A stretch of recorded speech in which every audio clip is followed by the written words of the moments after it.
Welcome back to this F1 25 My Team Career Mode. This is the pre-season episode for Season 3 2027 in-game. And what a season of change this is going to be, with a brand new title sponsor, a brand new driver lineup, and an all-new ambition of hopefully going for our first ever Constructors and maybe Drivers World Championships. Along with that, we've got to discover the all-new driver transfers for the AI teams, and of course we know now on F1 25 they've been pretty darn exciting, so I'm very interested to see what we've got going into our third season in the series. And we've got a couple of surprises also in store for you guys along with those AI teams, but that is to come. Because first and foremost, in this chunky pre-season episode, we have got to cast our minds back to the middle of Season 2 and take you through the process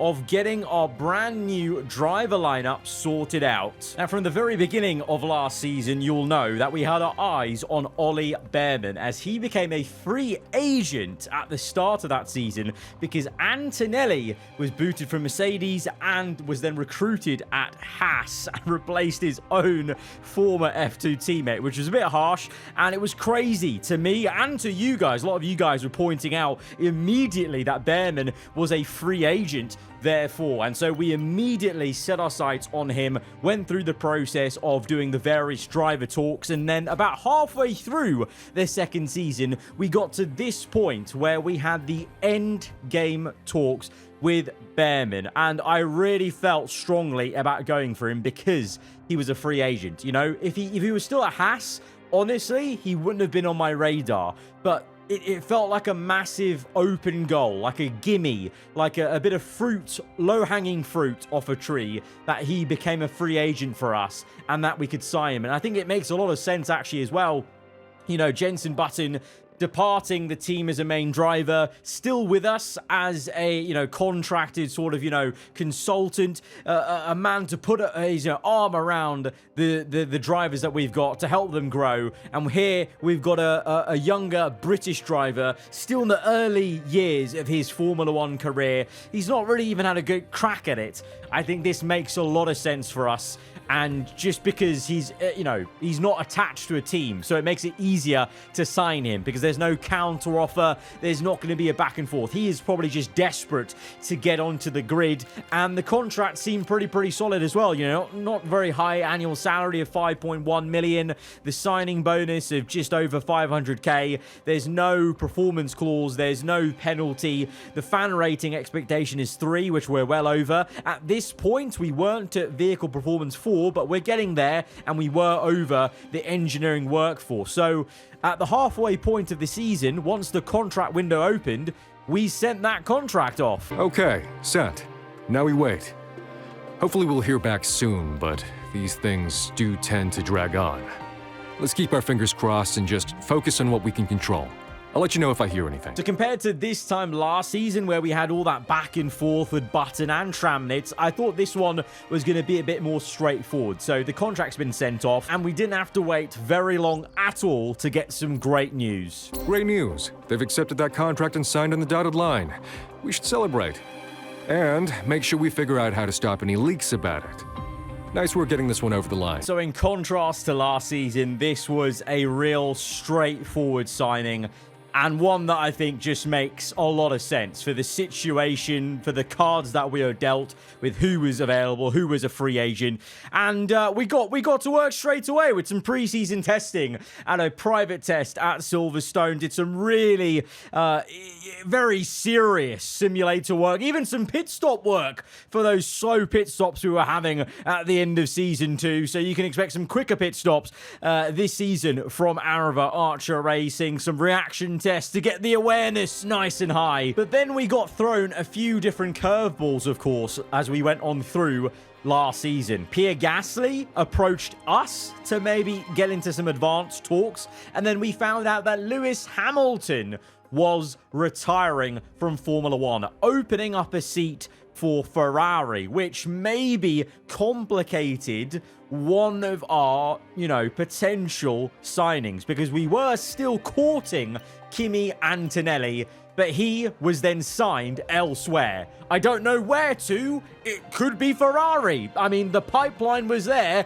already with him moving to Haas, you know, a Ferrari affiliated team. So that'll be quite amazing if he is in the Ferrari. He got signed elsewhere really quickly after we heard about Hamilton, and very suspiciously after Gasly approached us. You know, I don't know if that news broke out and that he was maybe put off by that. I don't know. So we're left with this choice then. At this point, we knew we weren't going to re-sign Button. You know, our work was done with him. We ticked the box. We won multiple. We'd go on to win multiple more Grand Prix with him. But in my mind, going for Gasly, even though it was very flattering he approached us, he actually would be more expensive than re-signing Jenson Button. So that left us with one only possible logical choice, and that is, for a third season, we are going to sign Tim Tramnett. And the lore, the world building, the history building with this team on F1 25 continues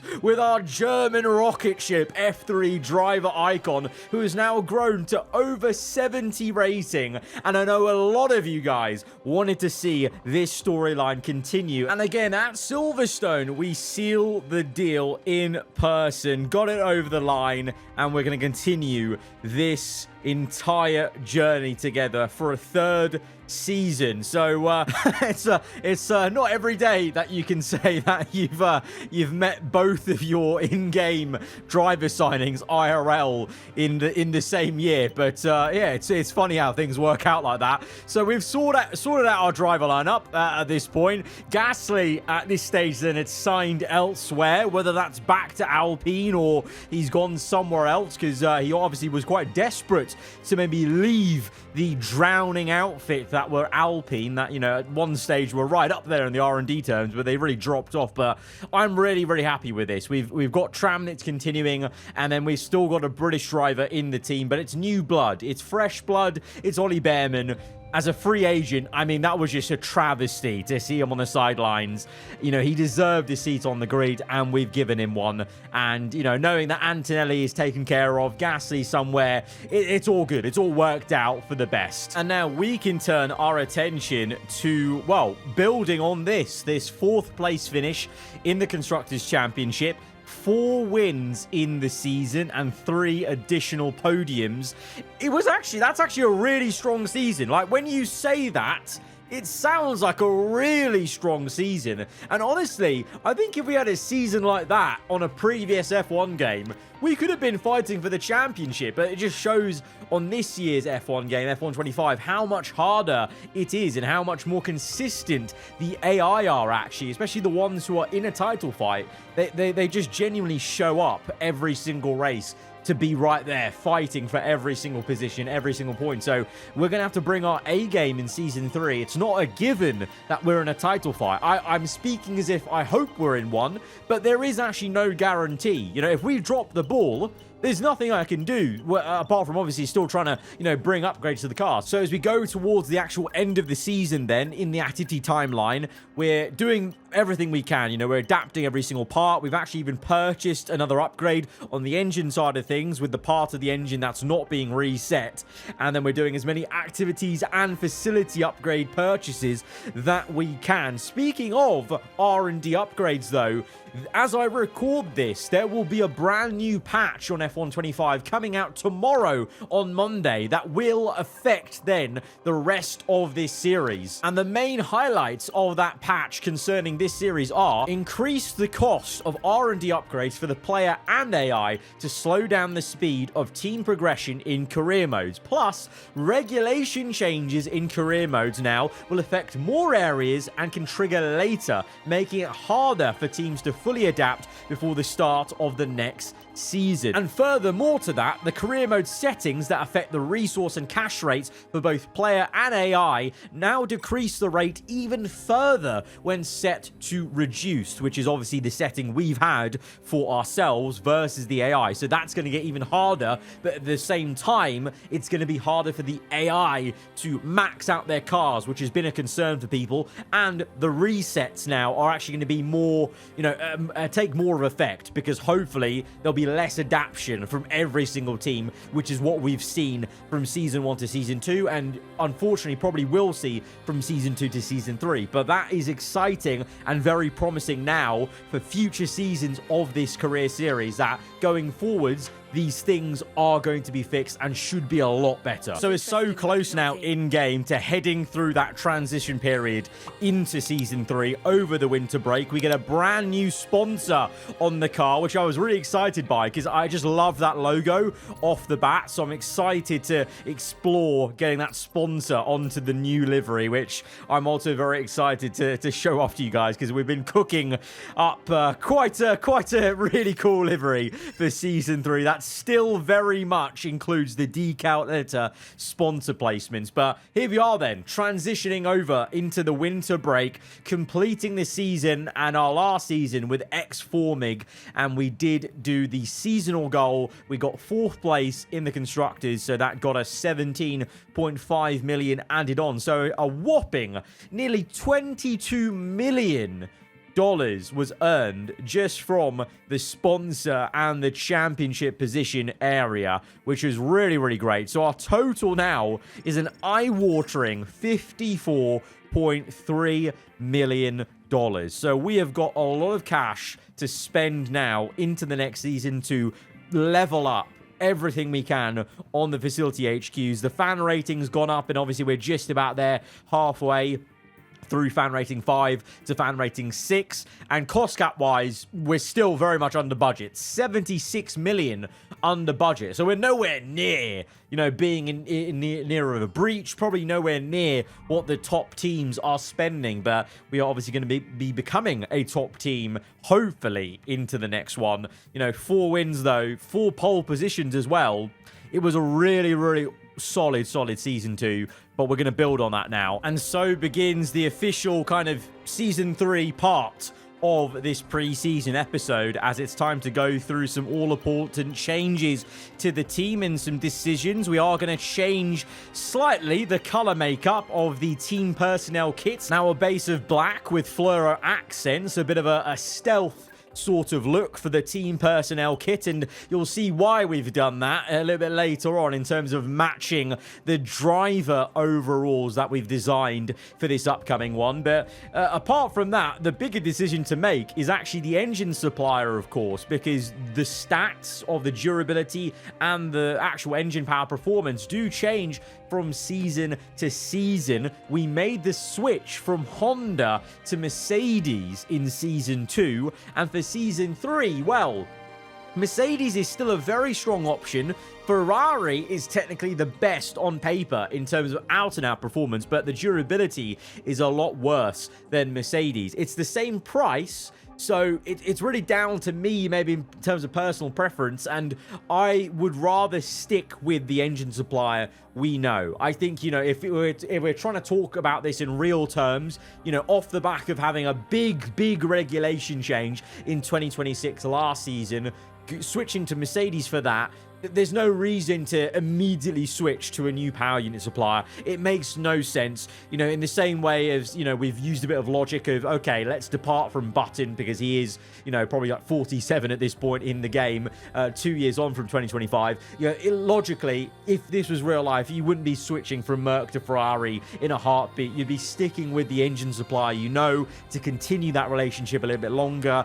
Maybe in the future, there might be a Ferrari engine switch on the cards, if they continue to be the best performing engine. Of course, maybe, that engine performance, maybe that is the reason Ferrari in game here are 2-time Constructors champions. But I feel loyalty to Mercedes. They provided us a very, very solid engine. We didn't have, apart from one failure at the very start of the season, we didn't have any other failures on the car. So I'm actually very happy with sticking with the Mercedes AMG in the back of our car. And the tracks and calendar will be visiting with the Mercedes PU in the back are this. We're going to kick things off at that fan favourite Australian Grand Prix down under, before then flying over to the Japanese Grand Prix, then to the Middle East for Bahrain and Saudi Arabia. We then go to Imola, and then the addition of Spain for this season, before going to Canada, Austria, the right way around this time. We then go to Silverstone,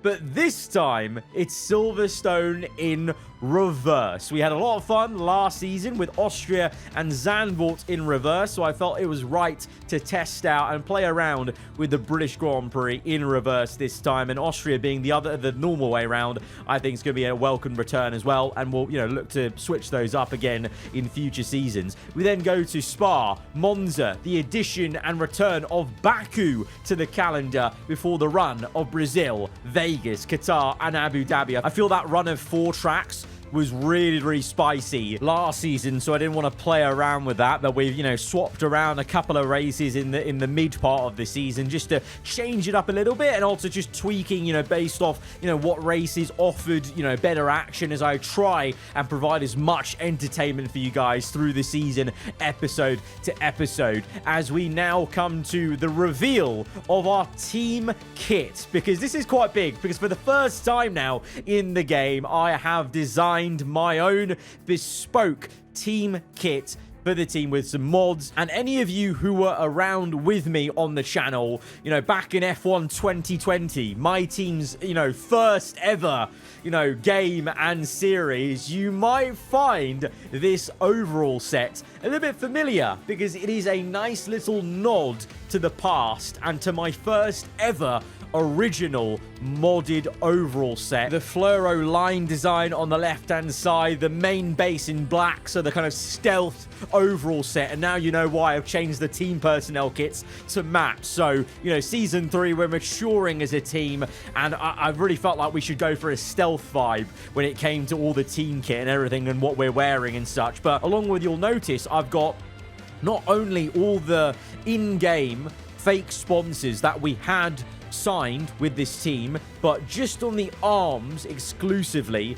we've got some of the actual IRL brands that I have worked with this year, including Hilton, Lego and La Roche-Posay, and we'll add in any others maybe in the future. But I think that's a nice happy blend of my own actual IRL brands and sponsors I work with, the modding, but also playing in with the fake decal in-game sponsors to kind of blend it in a nice way. And finally, the last little touch on the team gear. This is to compensate for the fact that this year I can't have my own helmet in the My Team career, because you don't get to drive as yourself. So you may notice that this is actually my helmet design that you've seen on previous F1 games on my pair of boots. So in a little way, we've managed to get my helmet design, my personal one, in the game on the team gear. It's not on the helmet per se, but it's on the boots, and I think it's probably the coolest pair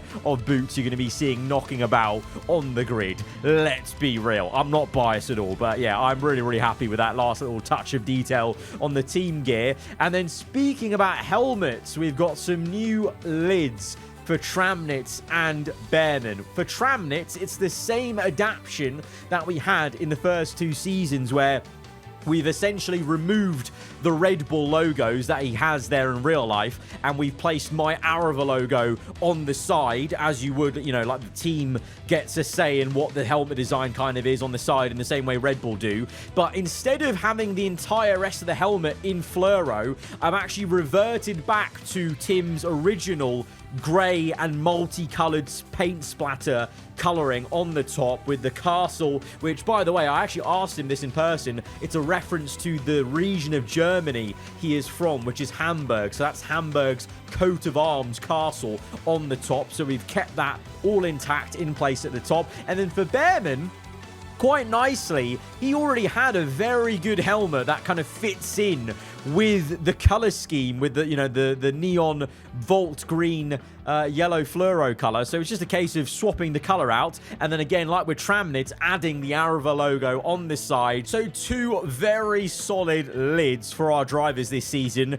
Now let's get on to the car they will be driving, that you can see behind Behrman right now. And I'm really, really happy with this. I'm really, really happy with this. I think this livery for Season 3, it brings in that design you can only get with modding, but pairs it so well with the decal editor. Because I left myself a lot of nice space, let's say, to put in the in-game sponsors as well. So this is our Season 3 Brawn GP inspired livery. Obviously, our new title sponsor is Duotone, so we've got their logos front and center, nice and big. But I'll take you through the modded design first, and then we'll talk about the decal editor placements. But we've got a black and white Union Jack on the rear flap of the rear wing. The main engine cover, we've got my signature contrasted gradient from white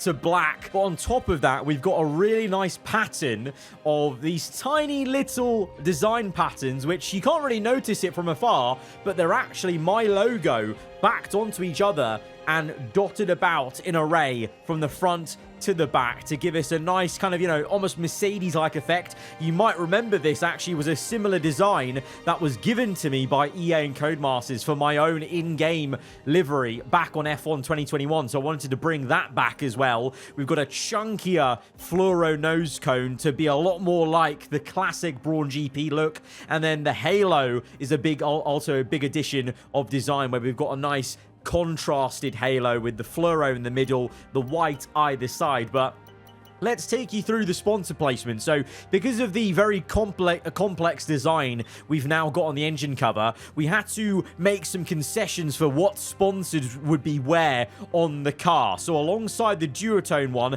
we've had to choose sponsor logos that are solid in color, solid in backing, so that they stand out enough on the side pods. We've got that brand new sponsor, Zebra, which I'm really excited to use, because if we just go in, look at the variants. We've got some lovely white and red, black and red contrasted logos to come up from this sponsor. So I'm basically essentially framing them as one of our main secondary sponsors, along with Slingshot, along with Aquita Oil, as we have done in Season 2. And of course, Duotone front and center on the front wing, on the top of the chassis, right where, the T-cam position is going to be. But at the front, we've got a much chunkier fluoro bit on the nose. We've got a nice little design on the front wing end plate with JPB now taking the main addition on that side of things. We've moved them away from the top of the side pod where you can see it on the T-cam, of course. We've got Opaque, which we had last season.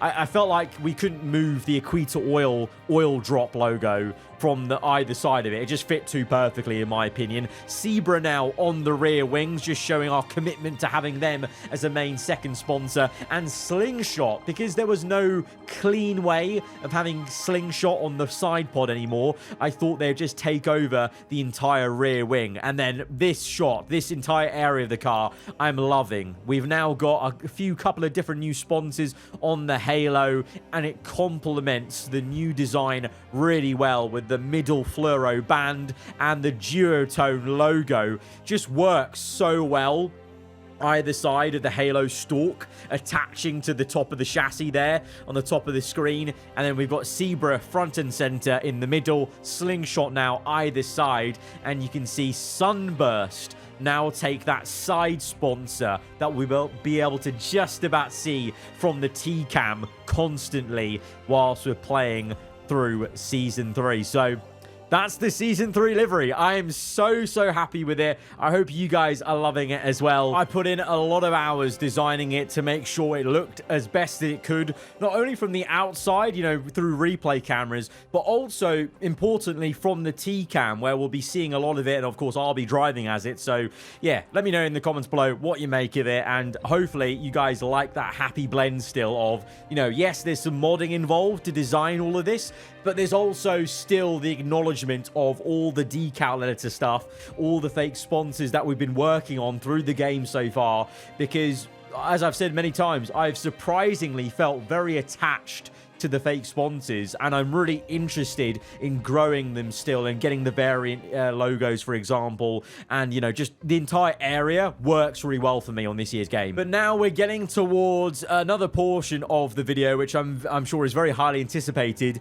the rest of the teams, the driver transfers. But before we get to that, we've actually got some pretty important context and world-building news you need to know about. Yes, that's right, because the top story going into Formula 1 in 2027, the reigning champion Scuderia Ferrari enter the season with a cost-cap breach cloud over their heads. They've had to cut serious costs to compensate for this breach. In a private agreement with the FIA, they have agreed not to be penalized per se for the cost cap breach, but that they will have to reduce costs for the next season. That could affect their driver lineup. That could affect operational, logistics from day to day for the team in Italy. But what it will mean for them is that potentially they have got a massive advantage over the rest of the field because of the extra spending last season. I'm hearing multiple team principals aren't happy with this, but the cards have been dealt. Nothing else can be done by the FIA, and so it's going to be a very interesting season to see what the mood will be like in relation to Ferrari and their situation with their car and their driver lineup. But furthermore to this, maybe perhaps even bigger news in the world of Formula 1 is that BMW will be re-entering the sport with a late buyout of VCARB. Red Bull citing that the ever-changing landscape of the business side of Formula 1 and also Christian Horner's recent departure is a reason to restructure the main senior team and therefore also sell off the junior sister team, but this deal being brokered very late over the winter break. So BMW have in fact just completely bought out the entire operational side that was left at VCARB, including their engineers, top staff, and indeed whatever driver lineup they had sorted out for the upcoming season. So what that all means then, going into this upcoming season, before any, upgrades have been made ahead of the Australian Grand Prix, this is what the R&D chart looks like. Ferrari gaining a massive advantage over the rest of the field, a controversial one, I think you'll agree, by overspending on everything last season, and I honestly, it's laughable, and it's typical of the FIA to let them get away with this. But as was reported, that there's nothing else to be done. This is the way the cookie is crumbled. So you've got a very close competitive pack of McLaren, Red Bull, Ford, Mercedes, Aston Martin, Honda, Williams, Haas, Renault. Yes, that's right, Renault, and ourselves. So it's going to be a really fascinating fight between all those teams. But is there going to be a huge controversial problem at the very sharp end with Ferrari? And remember, this is a Ferrari that are back-to-back Constructors champions.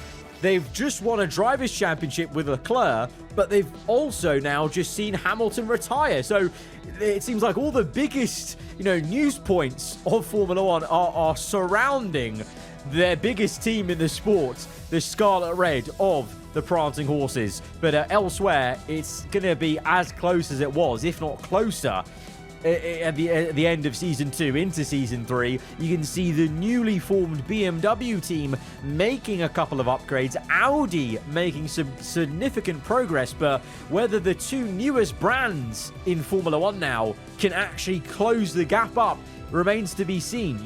Maybe in future seasons, depending on how the patch works out, perhaps there's going to be the need for balance of performance potentially to help out these two newer brands in Formula 1, because it is a little bit sad to see them so down the order, but that's also just how cruel Formula 1 is in a way. So that's where everything lies in terms of the performance index Now, let's take you through the story for each team going into the new season. And of course, you guys are very familiar with this growing story of ours at AAR Racing, our third year in Formula One, and it is the season where we are hoping to challenge for consistent podiums, nay, race wins, and maybe try and mix it up with the biggest names and teams in this sport for maybe the championship. I say maybe because I just don't want to get ahead of myself, but I think we've got a really great base.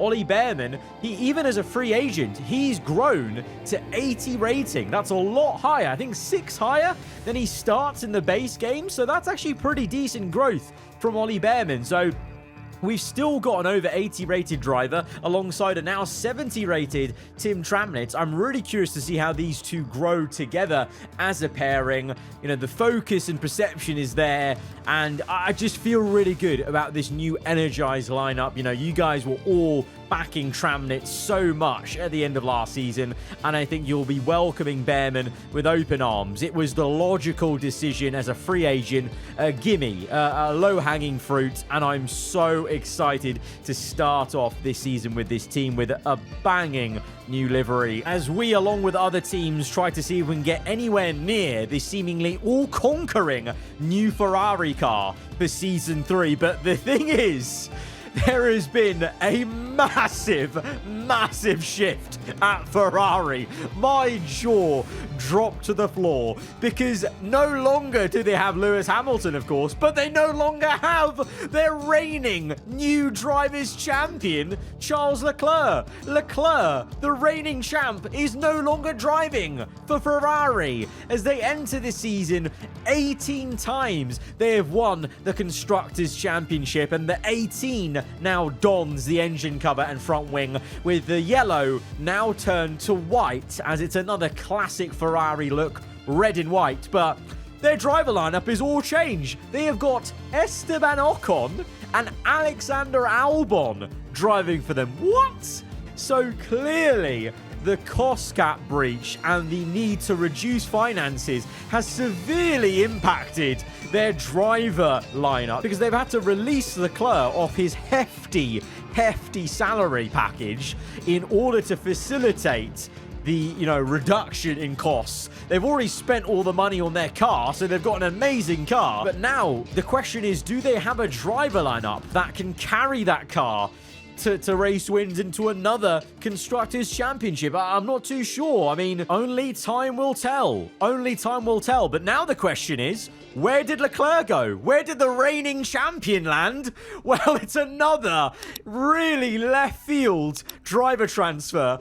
But Leclerc is at McLaren now. An all-new look for McLaren in red and white, with an all-new chassis as well, as they try and turn the tides. They had an awful start to Season 2. They had to work so hard to get the car back to winning podium-going ways, and they're hoping to carry that momentum over, but they have thought the need to change up. They heard Leclerc was available, and I mean, he's the reigning champion. You're not going to say no to that. He's also up to 96 rating with 99 focus. So they've said goodbye to Lando Norris, and they have said hello to the man from Monaco. Lance Stroll stays put alongside him in still one of the strangest fall-off signings I have ever seen from McLaren. But hey, maybe Stroll's connections have helped McLaren finance this new signing of Leclerc, because he's on 41 million, so that is a pretty eye-watering pay packet that McLaren have had to pay to get Leclerc's services. But it's all thanks to Ferrari needing to cut costs. But with an all-new look, maybe this is going to be a match made in heaven. And McLaren aren't the only team reverting to some old-school retro colours, because for this season, Williams turn up in a throwback and a half of a livery with a nod to the FW14B. This is the new look Williams in Season 3, and with a slightly altered driver lineup. And it's unfortunate actually for them, because Ferrari obviously had to scramble for a new lineup after ditching Leclerc. They've stolen Albon away from Williams, and he really was the team leader, but now it's up to Tsunoda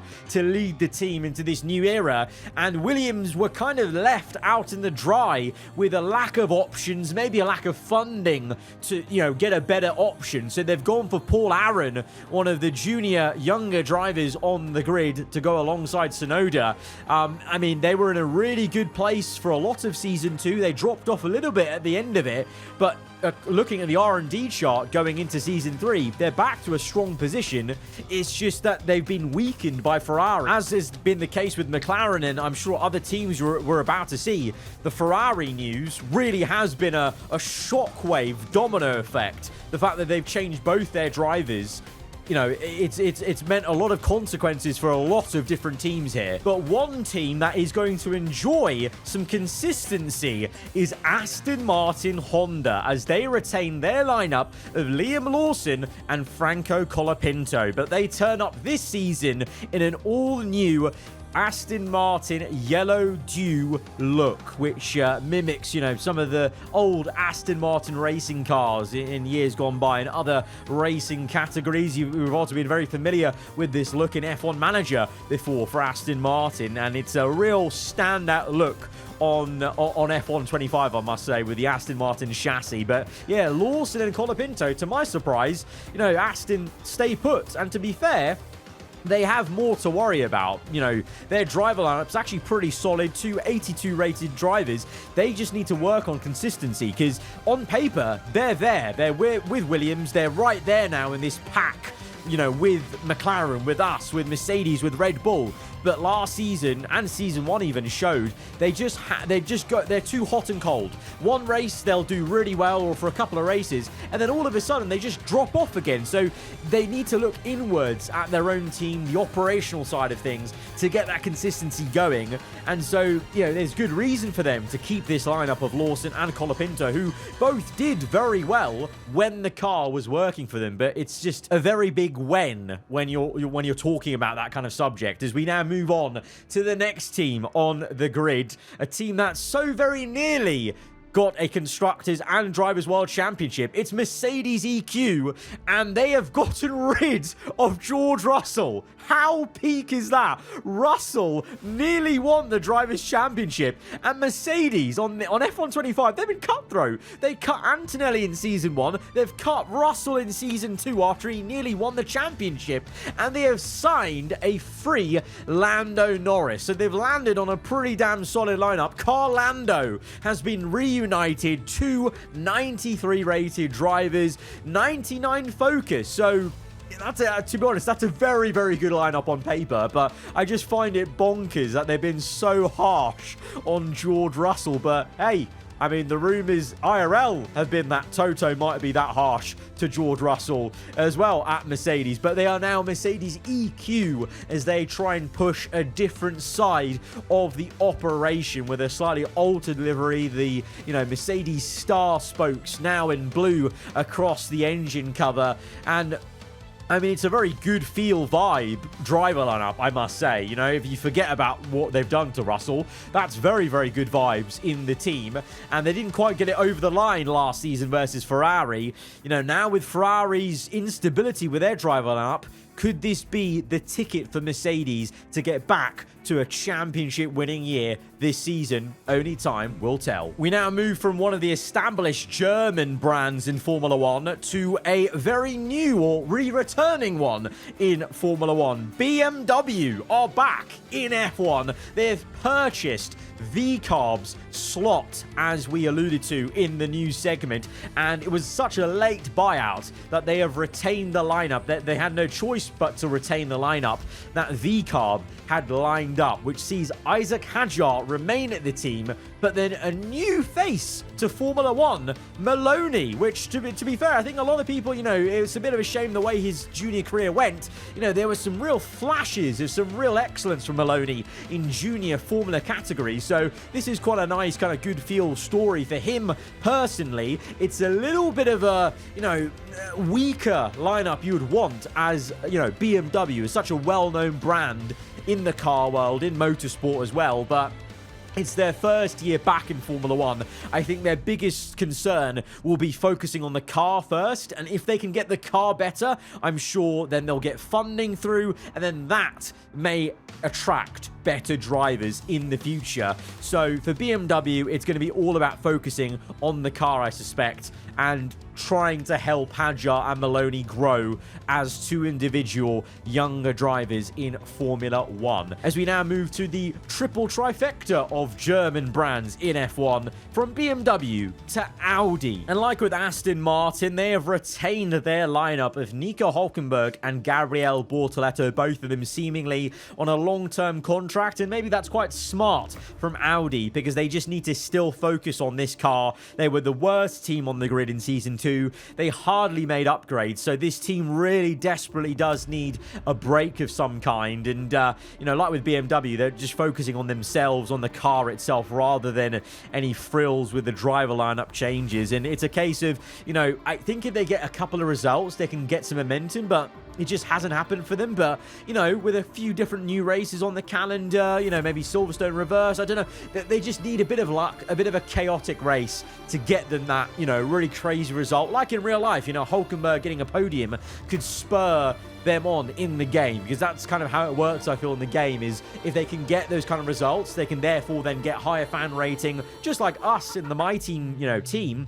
The AI teams simulate fan rating. They simulate the HQ facility upgrades, the money they've got. So it is just a case of trying to get those results that can eventually lead them to getting better upgrades and getting some momentum. So let's keep a small little eye on Audi and BMW at the back of the grid and hope that at least amongst themselves they can maybe have a fun little fight as two of the newer brands in Formula One. As we move to one of the well-established brands these days in F1, Red Bull Ford. And it's a real big change in terms of the looks, whereas it's a consistent lineup of still Max Verstappen and Oscar Piastri, which is still one of the most exciting lineups on the grid. 95 rated Verstappen. So, by the way, Leclerc now is the highest rated driver on this grid. Piastri 90 rated. Focus 100. So let's hope for Piastri's sake we see the Piastri at the start of Season 2 and he can stay that way, because the fall off that Piastri had as an AI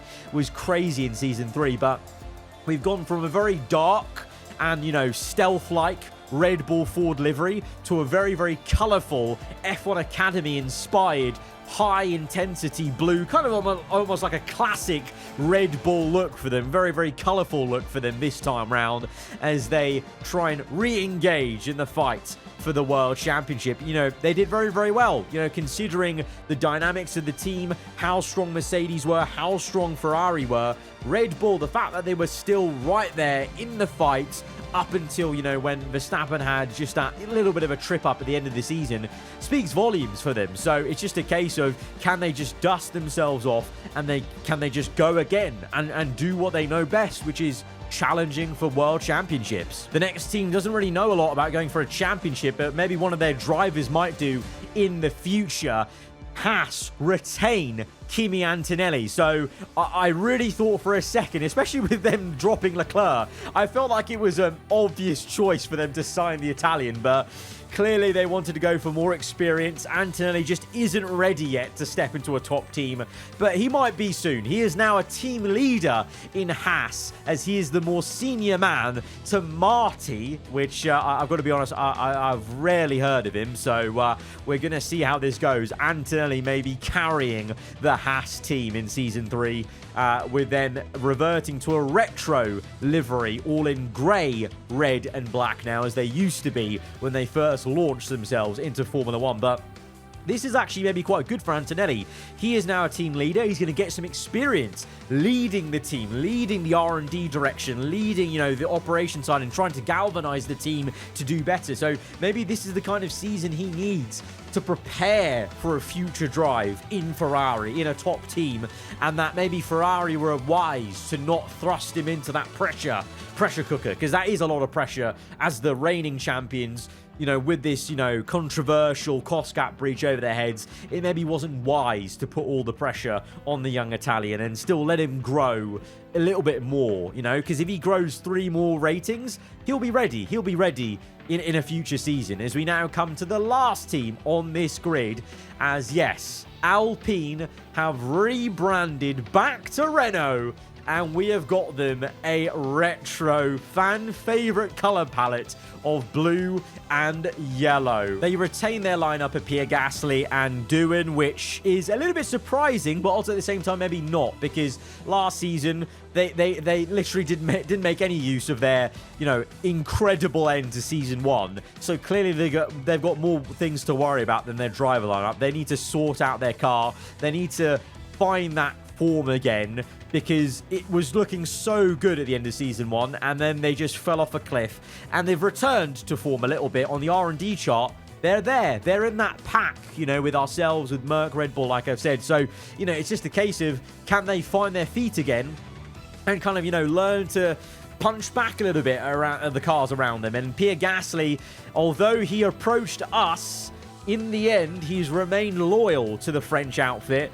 And so maybe there's still some, unwritten stories to be written there for the Frenchmen and the French team, who revert back to their, I feel, a lot more traditional branding of Renault, with the yellow, with the blue, which looks absolutely gorgeous, by the way, if I do say so myself. But as usual, with new seasons, guys, be sure to check out the links down below to all of the mods on overtake.gg or various Patreons from various modders, because while some of these liveries have been made by yours truly, some of them have been made by some excellent modders in the PC F1 community. So do go check them out if you have a PC yourself and want to check them out for yourselves. But that is then going to draw us to the end of a very lengthy but very thorough pre-season video. Like, I hope you guys will agree, it needs to be this thorough, because there is just so many bonkers developments going on from season to season on F1 25, and I absolutely love it. So I'm going to leave you here then with plenty of management to still do